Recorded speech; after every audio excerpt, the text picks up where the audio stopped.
tinagal-tagal ng panahon, yung sandwich generation na yan, ano lang siya, umuulit Sa cycle, yes. Oo. What if ma-pressure sila? Ay, what if hindi ma-disappoint kung sila yung umaasa? So, meron tayong capacity na i-end. Sabi lang ni Ai na nagsa-start ka pa lang, i-build yung sarili mo, nag-aaral ka pa lang. Tapos, hindi naman burden, pero the pressure is there. Usapan natin today is sandwich generation, yung natutorn ka between the past and the present, hindi ka makaalagwa. Hi, hello amazing people, we are your Abundant God! So, hi guys, my name is Map. I'm Jewel. I'm Ai. I'm Ryan. And we are the team that will help you achieve your financial and adulting goals whenever and wherever you are. Yan, okay. So ano na nga mga tropa, ano ba mga kapatid, no? Ano ba yung topic natin for today? Ano ba? Hindi, ang balita ko may pagmamaritesan daw tayo for today's video. Oo nga. No, Okay, parang, anong marites yan? kasi Ay, ano, interesting. Kaya gusto ko. iba yung Alam mo yung kapag... So, eto na nga, nakaganon na yung mga... Andiyan na kaagad, eh. Oo, eh. Yan. Yeah. Ano ba yun? Yan, kasi meron tayong nakitang post na nag-viral, no? Siyempre, amazing yung, kumbaga intriguing yung nag-viral na post na yun. Kailangan natin pag-usapan. Okay. Okay, ito ba yung ilalabas natin sa screen? Yan, o screen. Basa, kapatid na Ai. Ay, ano ba sabi? Ang sabi is, mag-aral ka ng mabuti, anak. Ikaw ang aasahan namin ng mama mo. Ayan. So, anong take niya doon? Parang gano'n. Ano sasabi mo dun sa Facebook post? Ikaw muna. Ikaw nakaisip magtanong. Well, kasi syempre, di ba, lahat ng mga parents, ganun, especially yung mga nasa lower income bracket, parang ganyan, na syempre, wala man silang maipamana na material things, yung education talaga yung common na pinapamana nila sa mga anak. Tama. Pero, kayo ba? Ano ba masasabi mo dyan? As a Gen Z. Kasi So, Gen Z, uy, parang nakaka-pressure pag ginagabihan ka ng gano'n. na ikaw yung pag-asa ng... Oo, syempre, yung hindi ka pa, alam mo yun na nasa stage ka pa nag-aaral, nasa current na nag-aaral ka pa, ganyan. Pero ano mo na, what if ma-pressure sila? Ay, what if hindi ma-disappoint kung sila yung umaasa? What if hindi ako maging successful? Diba? Pag nandun na ako, na nag-work na ako. So, parang sa bata pa lang, wait lang parang wait lang po mag-aaral pa ako, pinagbubutihan ko naman. Yung gano'n. Tsaka, I believe hindi na to yung first time na parang nakakita ko ng ganitong scenario. Oh, Totoo. Kasi meron na din ako napanood na variety show na pangtanghali na parang ganito yung atake din na parang sabi ikaw na lang yung pag-asa namin, ikaw na lang yung mag-aahon sa amin sa hirap. So, naging iba din yung take ng mga host kasi parang nakakaiyak, diba? Dahil nga, syempre, yun nga, sabi lang ni Ai na nagsa-start ka pa lang, i-build yung sarili mo, nag-aaral ka pa lang. Tapos, hindi naman burden, pero the pressure is there na parang, okay, kailangan ko kayong i-lift up lahat sa kahirapan. Kumbaga, nasa kamay ko yung Future. Imagine mo kung ang Buhat na yan. sinasabihan ng magulang is halimbawa nasa high school pa lang, no? Imagine mo ilan bibilangin niya pa yung mga panahon na dadaanan niya para lang doon. And sobrang pressure talaga dun sa sa part na yun. Pero I also believe may point din naman si Kuya Macben sa sinabi niya na yung education din yung pwedeng maipasa ng magulang sa mga anak. Sa mga anak. Kasi syempre, di ba, lumaki naman sila talaga na alam naman nila that the parents is not capable to provide kung ano yung supposedly na pinaprovide ng isang magulang dun sa anak. Meron mga ganun talaga eh. And syempre, most common yun dito sa Pilipinas or sa mga Pilipino. Yan. Pero ako dyan, ang take ko dyan kasi yung mga parents natin, pinalaki nila tayo the way na alam nila yung best na kung paano tayo palakihin. Kung sinabi man nila, for example, na anak, mag-aaral ka kasi ikaw na lang yung pag-asa namin or ito lang yung kaya namin ibigay sa'yo, there's nothing wrong about that for me. Bakit? Kasi that's the best that your parents can do for you. Diba? And nothing wrong kung paano ko man nila ginusto na lumaki ka. Ang mahalaga, for the part of the parent, kaya kanila gusto mag-aral, gusto nila na pagdating ng panahon na ikaw naman yung naging parent, hindi ka magaya dun sa kanilang sitwasyon. Yes, and syempre kailangan din natin i-consider yung henerasyon na tinatawag. Kasi nga naman, yung generation nila dati, siguro wala pa silang access dun sa mga financial tools na ano, di ba?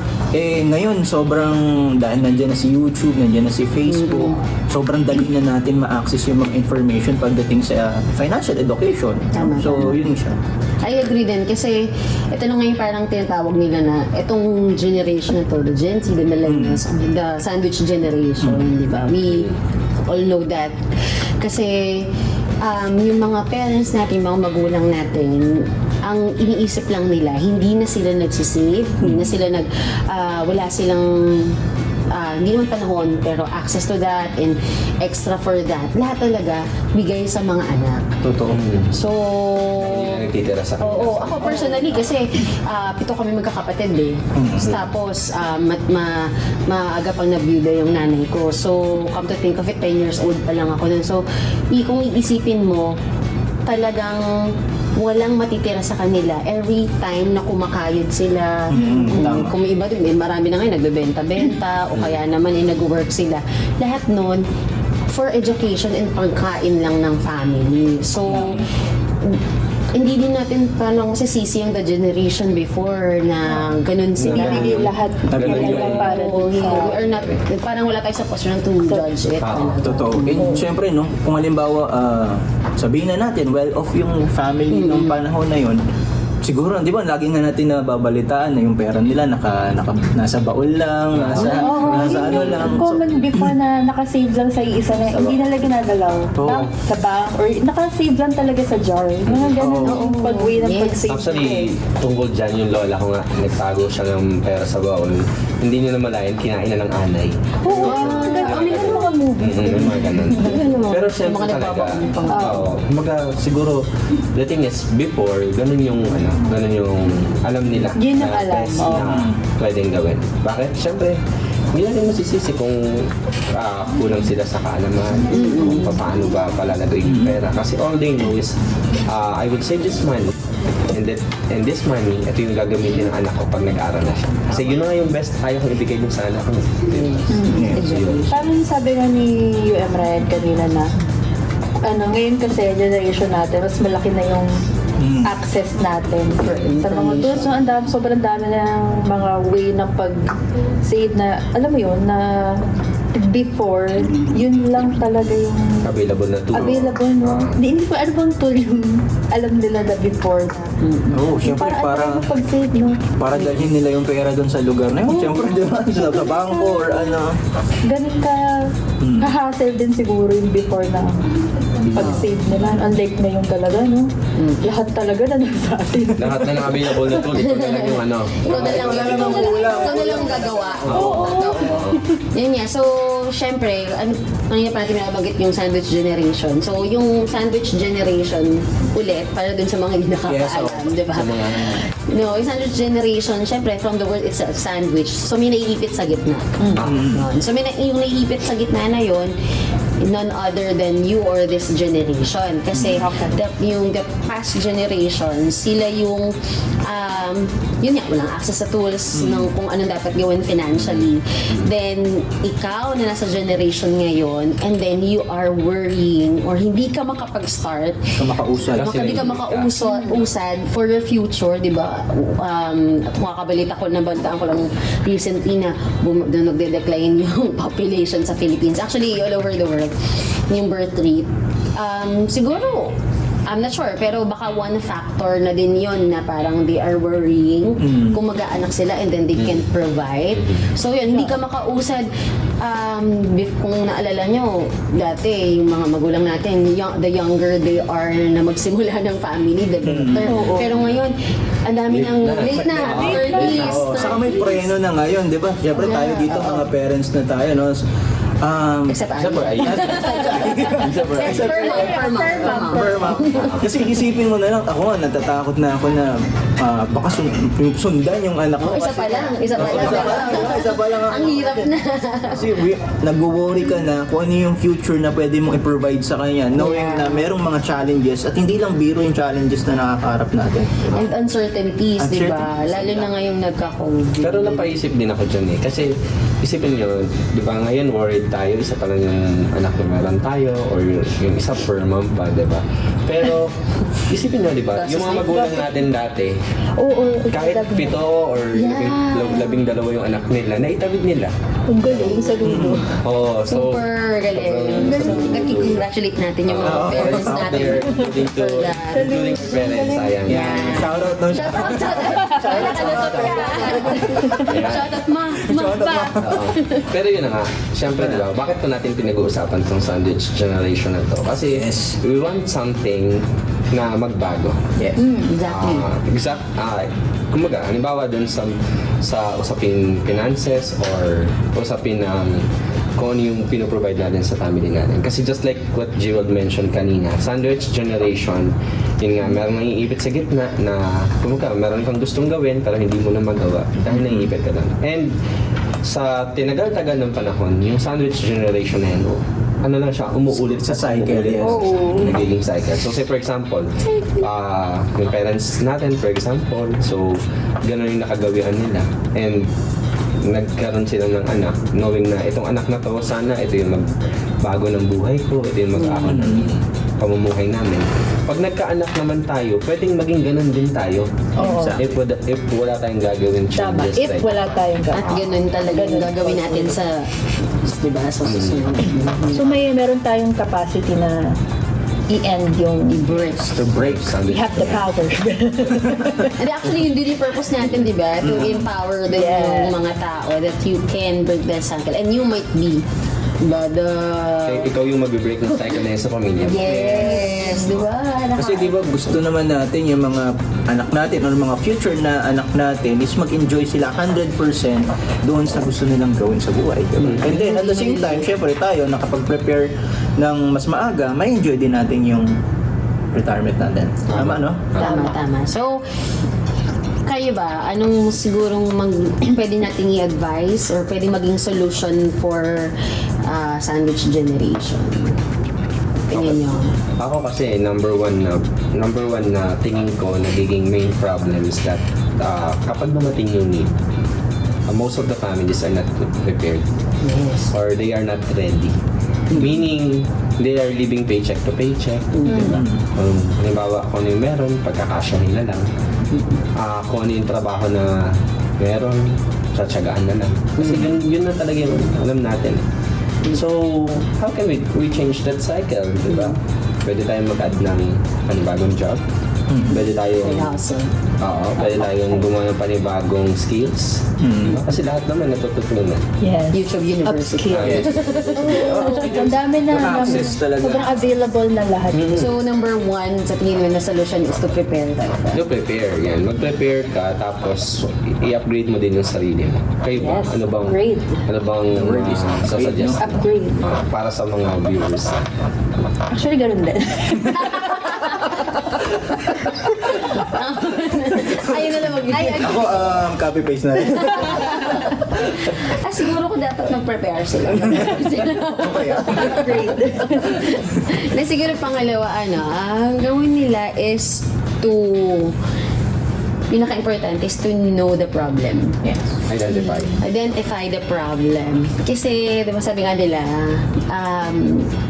you cannot look for solution kung tingin mo walang problema. So yun, connected. Hindi mo ina-acknowledge. O na-acknowledge or hindi ka aware ng problema. Siguro connected din sa sinabi ni Kuya Mac na dito, if you're living paycheck to paycheck, hindi ba dapat mapapa-question ka na parang, I think there's something wrong. Diba? Or there can be an improvement. Or there can be an improvement to this. Yun nga, yung ang pinakamahirap din kasi yung yung parang nandun ka na sa comfort zone Na na parang- parang ay okay na ako dito. Parang nagsisettle ka na lang for less. May mga possible ways pa to create siguro more money. O kaya naman kung hindi create more money, what do you have to do? Do you have to budget ka? Do you have to talk to the people around sa bahay kung anong pwedeng ibawas sa gastusin, ganyan. Kasi kung hindi mabawasan yung gastusin or iba-budget, baka pwedeng dagdagan yung income.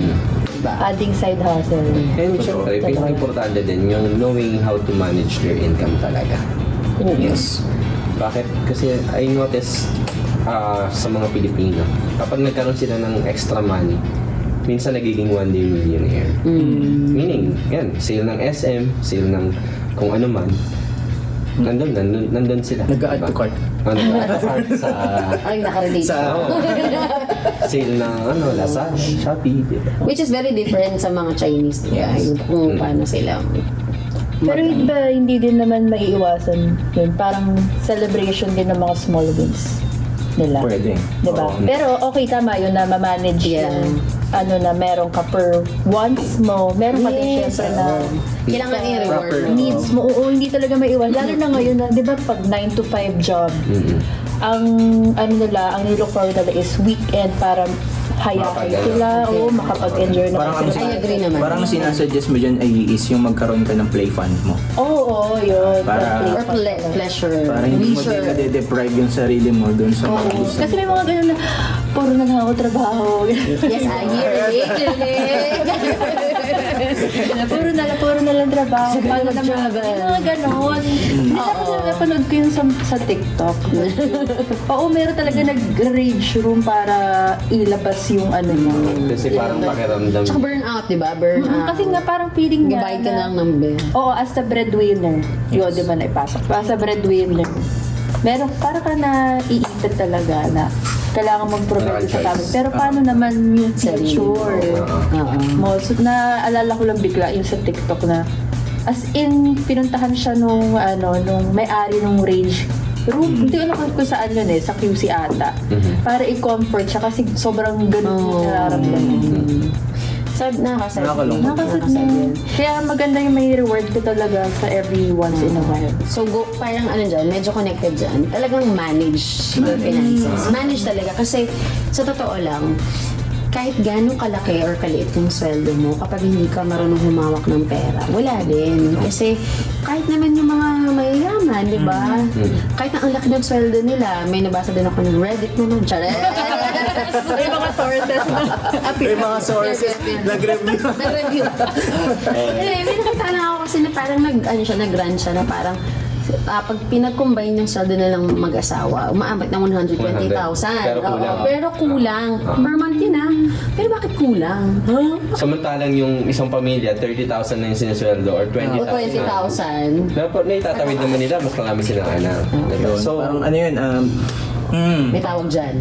di ba dati na-mention mo kanina, Mac, na dati sobrang payak pero ang daming, nabubuhay nila yung pamilya nila. Kasi nga payak yung pamumuhay. So parang ganito siya, ganun na ipasok So parang, di ba lagi nga nating sinasabi na kapag ito yung lifestyle mo, tapos ito yung sahod mo, dapat kapag tumaas yung sahod mo, wag mo tataasin yung lifestyle. Kasi yung nasa gitna mo, parang wala lang din. Parang ganun lang din. Kumbaga hindi siya sa laki ng sahod pero nasa on how you manage yung lifestyle mo din at the same time. Ganun siya. And tama din yung sabi ni tama din yung sabi ni Jewel, no? Parang awareness before change. You have to be aware na May problem. hindi na natin kailangan isisi sa government kung tumataas yung mga bibigyan kasi nangyayari talaga yan. pag mong palaging Oo. sisingin. You can control You can that. control. Hindi natin na-control yan. Ang pwede na, ang meron lang tayong control sa situation is tayo mismo. Tayo yung makakagawa noon. Or siguro, additional na lang din dyan sa sinabi mo yung Day. Ang another thing na naiisip ko is that kung yung mga palagi namin sinishare sa mga clients namin, diba? Every time na meron kang sweldo, pwede mo nang simulang practicein kahit medyo mahirap muna sa umpisa. Alam mo na kagad magkano yung amount na dapat for savings dito. So, dun sa sweldo mo na yun, income, na savings, yung natitira, yun yung pagkasya mo for your expenses. Somehow, I think makakatulong din. Or pwede mo rin gawin, like yung saving mo is part of the bill or expenses. Oo. Diba? Kasi kapag ano mo siya, na-require mo yung sarili mo or meron kang platform na naka-auto save na yan or auto-debit na yan or Iniisip mo, wala na. wala na siya. Hindi na siya part nung gagastusin mo ng pera. Diba? And talagang mahirap man gawin kasi yung pera ngayon lahat digital na. Diba? Dati pwede ka mag-envelope Sobrang bilis system. na, oo. Ngayon, sobrang bilis pagkapasok ng pera sa'yo sa online banking, ibabayad mo na yun ng bills mo. Tapos dito, mamamalayan mo, wala na. Tapos pagtingin mo sa wala na. So, you have to, siguro para sa mga, tawag dito, mga traditional pa rin, sulat mo pa rin. Oo, Or meron less mo mga, pa rin, diba? ano talaga. Actually, ako gusto ko sinusulat pa din. Oo. Pero, you guys know Ramon Ang, di ba? Ramon Ang and Manny Pangilinan. Wait, napanood ko lang din kasi. At one Nag-research point, din. di ba? Nag-research din. May Hindi source. papata. Mahintay ko sa source mo. Then sabi nila dati-dati na nag-start sila, pag natanggap na nila yung kanilang income, so niless na nila yung kanilang pang-savings, they treat it as if wala na silang pera. Mahirap na sila ulit after nilang iset aside yung para sa investment na yun or para sa savings na yun. So, syempre, we know na kapag ka medyo sakto-sakto lang talaga yung income, so umpisa medyo mahirap. Oo, disiplina lang. Discipline. Tama. Kailangan din ba yun? Disiplina. Kasi, Number 4 na yun. Charis. So, ang dami natin tip na yun. Tapos nga. So, yan. So guys, ano ba ang conclusion natin para sa ating mga nanonood? No? Ano ba ang nangyari? Ang pinag-usapan natin today is sandwich generation, yung natutorn ka between the past and the present, hindi ka makaalagwa, and ano yung mga solutions na binigay natin. siguro ako, ayun nga, number 1, discipline, and Number 4 yun. hindi, sa mga solutions, recap natin, di ba? Recap. So, yun, Nandito, ililista natin dito. Look here. Yung mga nandito. Yan. So, yun, di ba? Number 1 talaga, discipline talaga. Doon talaga magsisimula. Oo, ayun pa rin yung pinakauna. Pangalawa, bago nyo maririnig, mindset. Ay, Di ba? Ayan. So, Mag-source na ko. discipline, mindset. Ano ba yung mindset? Ano ba yung gusto mong marating mo sa buhay mo? Ano ba yung gusto mong changes na mangyari? Forever ba na andyan ka na lang? Ito na yung sitwasyon mo. Tatanggapin mo na lang ba siya na ito na yung sitwasyon ko? Hanggang dito na lang talaga ako. Or the better mindset is, what if subukan ko to? Diba? What if i-try ko to? May tawag dyan. Growth mindset. Yun, growth mindset. Versus the Yung pala yung insert mo yun. Growth mindset. Yun. So, with the right discipline and the right mindset, I think hindi na rin magiging impossible na ma-reach mo yung kung ano yung gusto mong maging changes in your life. Kayo ba? Amazing. Mga to final words mo. Final words na. Kahit na pang 4 yun, ginawa mo. Sino next? Okay. Ayun, okay na ako dun. Nasabi ko na yun sa akin. Hindi. Wala na. Yun, ang conclusion ko lang naman na masasabi is awareness before change. Kailangan hanapin mo kung ano yung pinaka-control sa situation. Ikaw ba? Or yung government? Or yung ano? Siyempre, ikaw. No? And siyempre, mag-act ka doon based sa, siyempre, kung ano yung pangangailangan mo muna. And then, yun, discipline talaga. Ayan. Tsaka kung wala tayo masabi, baka yung mga viewers natin, meron silang, if you agree, disagree, o baka may mga ibang tips kayo on how to end the sandwich generation, o baka meron kayong mga ginagawa na hindi namin ginagawa, just Tama. comment below. Tama. Diba? Kasi let's make this community na nag-grow tayo pare-parehas, no? Para naman matulungan natin yung Madami tayong matututunan dito. Grow Madami abundantly. matututunan sa mga sources. yan, mga sort. Grow abundant. Kaya natatawa lang ko yung Kumbaga, kumbaga syempre, di ba, yung pinag-uusapan naman natin right now, it's not about us din. It's about Yes. our listener, di ba? Kasi yung mga tao na mas nakaka-relate, guys. Ayan. So, ayan. So let's break the cycle. Yes. Prepare tayo habang bata pa para yan, sa magandang future and have a life na mafu-fully enjoy natin.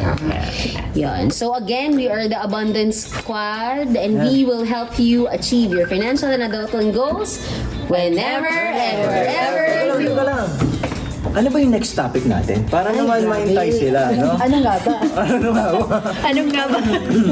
So guys, no, kapag meron kayong mga gustong topic na gustong pag-usapan namin dito, Comment nyo na rin. comment nyo na lang. Pero, bibigyan namin kayong idea kung ano next topic natin. Ano ba? Sino ba nasabi na kanina? Nadaanan natin. Nadaanan natin. Ano Start with din letter A. Hoy, A. Alam ko na. Ayi. Ano ba yung A? Hindi, I think it's all about adulting na rin.